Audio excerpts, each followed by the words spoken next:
you bought the packing cubes, maybe even 2 sets, and you've watched the videos on how to fold them and how to squeeze out any air or like extra space in there, and your bag is the most organized that it's ever been, but it's still too full.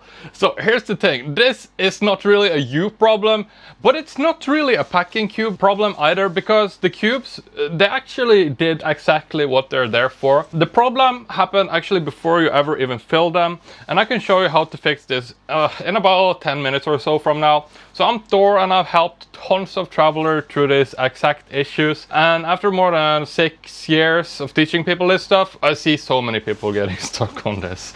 So first, one thing that trips people up here is that there are actually 2 kinds of packing cubes, and that matters a lot here.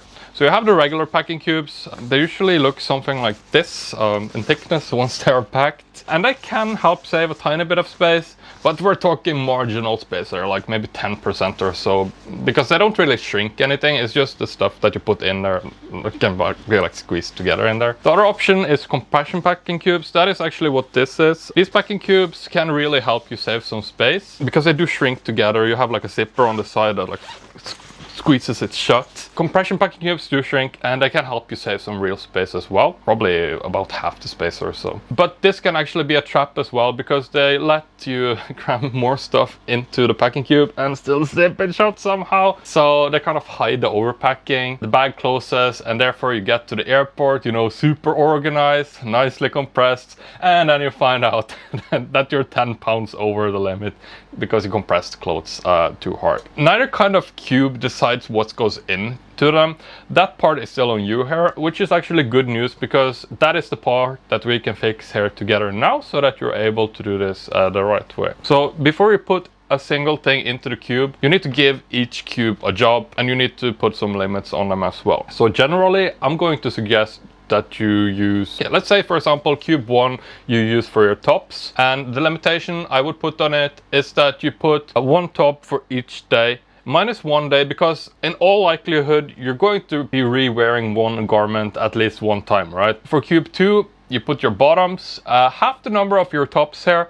And here's the thing about the bottoms, you want your bottoms to work with at least, and I mean at least here, 1 of your tops. That way you can interchange them, and that is where your outfits here are going to start multiplying, because a few tops over a few bottoms, they actually become a week's worth of outfits here, because usually you have more outfit options than you think that you have. It's called a capsule wardrobe. It's a little bit outside the scope of this video, so I'm going to talk more about that another time. Third cube, you want to put your underwear, your socks, and like sleepwear or something into them as well. Now here's the important thing with underwear and socks and such. You want to count the garments up against your trip length, not against the size of your drawer or whatever you have left there. You don't want to start stuffing in whatever you can fit in your drawer into the packing cubes. And if you have a cube number 4, well, you can use that as a flex cube, right? So for example, if you need a weather layer, maybe a dressier option,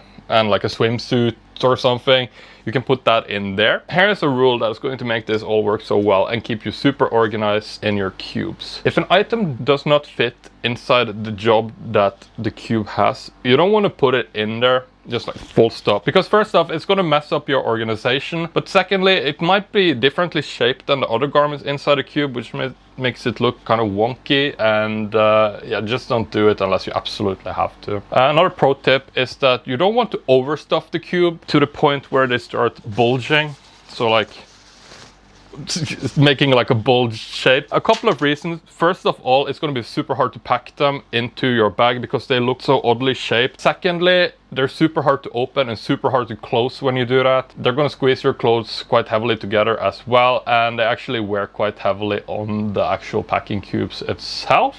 And you want to keep the cube as the limit for what you put into them, not like the bag itself. If you have one cube dedicated to one type of thing and one for another, that way you have like limited yourself naturally. and you don't use like your bag as the limit, because your bag needs to keep other stuff in it as well, like your toiletries, your maybe extra shoes, maybe you have some specialty gear that you need to bring on your trip. And that's kind of the whole point of packing cubes, like to compartmentalize the clothes into them. And this is going to work out very well for you tonight. But the reason you ended up here in the first place is because the deciding of what will go into the cube, it happened at the last minute probably, right? You were actually packing, you kind of decided, ah yes, this, instead of deciding first what you wanted to put in and then using the cubes just to fill it up, right? So the people whose cubes shrink the bag instead of just organizing overflow, they're not necessarily, you know, better at packing than you are. They just decide what to bring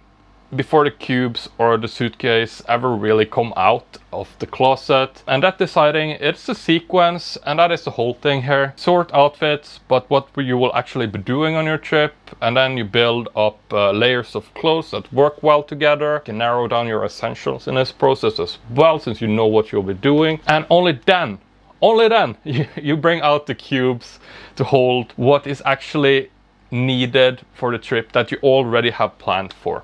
So yeah, cubes, they're a super useful tool at like step 8 of my personal 10-step method anyway. They're not the method itself. I've actually put together a method that I call the space-saving travel packing method that I've built over a decade of traveling carry-on only. And the first run takes you about 2 hours to go through.